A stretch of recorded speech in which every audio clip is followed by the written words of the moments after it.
Good day, students. Nice to meet you once again. You're welcome to Hello Dance lecture series. I'll be taking you through a quick tour on ACT 304 Principle of Auditing. This video is for study session 6. We'll be discussing professional conduct of auditor, confidentiality principle, and due diligence. Do enjoy your learning as we go through this video. Introduction.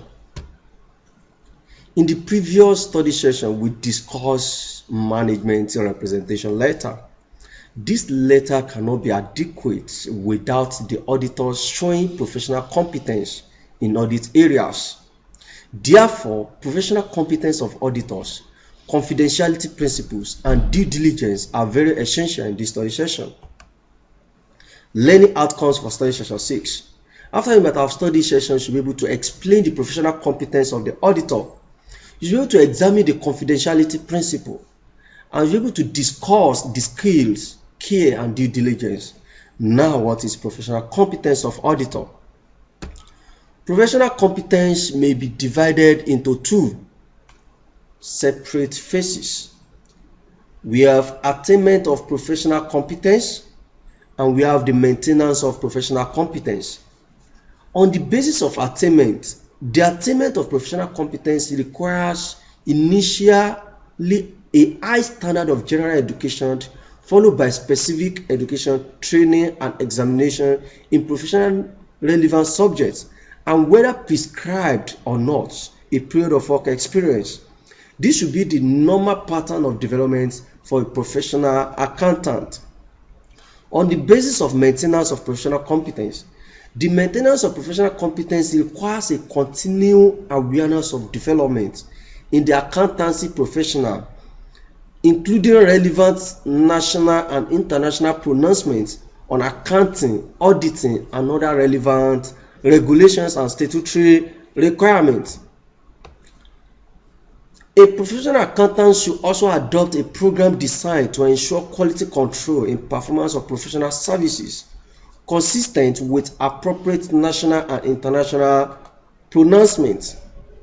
The rules of professional conduct of members issued by the Institute of Chartered Accountants of Nigeria provides that a member should not accept or perform work which he or she is not competent to undertake, unless he or she obtains such advice and assistance as will enable him or her competently carry out the work. Confidentiality principle.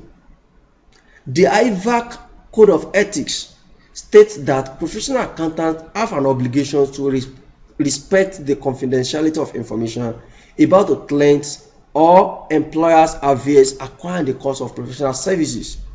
The duty of confidentiality continues even after the end of the relationship between the professional accountant and the client or employer.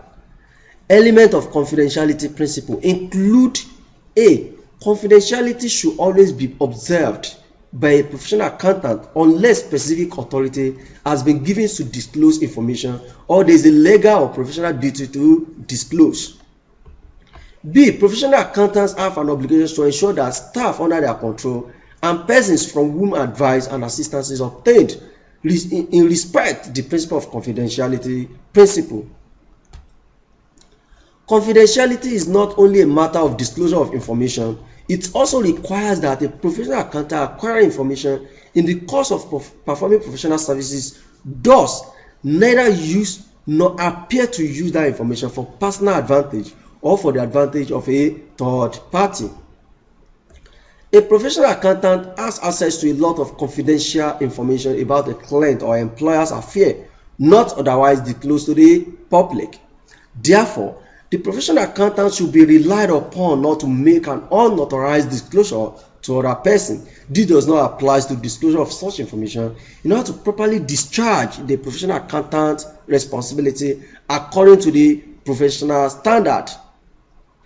Then it is in the interest of the public and the profession that the professional standard relating to confidentiality principle be defined and guidance given on the nature and extent of the duty of confidentiality and the circumstances in which disclosure of information acquired during the course of providing professional services which shall be permitted or required. It will also recognize, and however, that confidentiality of information is part of statute or common law, and therefore detailed ethical requirements in respect thereof will depend on the law of the country of each member body. Skills, care, and due diligence in auditing. The rules of professional conduct for members issued by the Institute of Chartered Accountants of Nigeria provides that a member should carry out his or her professional work with due skill, care, diligence, and expedition, with proper regard for technical and professional standards expected of him or her as a member. A member should conduct himself or herself with courtesy and consideration towards all with whom he comes into contact during the course of performing his or her work. Under the section of professional competence and due care for fundamental principle as contained in the IFA Code of Ethics for professional accountant, it states that a professional accountant should perform professional services with due care, competence, and skill at a level required to ensure that a client or employer receives the advantage of competent professional service based on up-to-date development in practice, legislation, and techniques. Publicity. The IFA Code of Ethics for Professional Accountants provides guidance on publicity. It states that in marketing and promotion of themselves and their work, professional accountants should not use means which bring the profession into disrepute. Professional accountants should not make exaggerated claims for the services they are able to offer, the qualification they possess, or experience they have gained.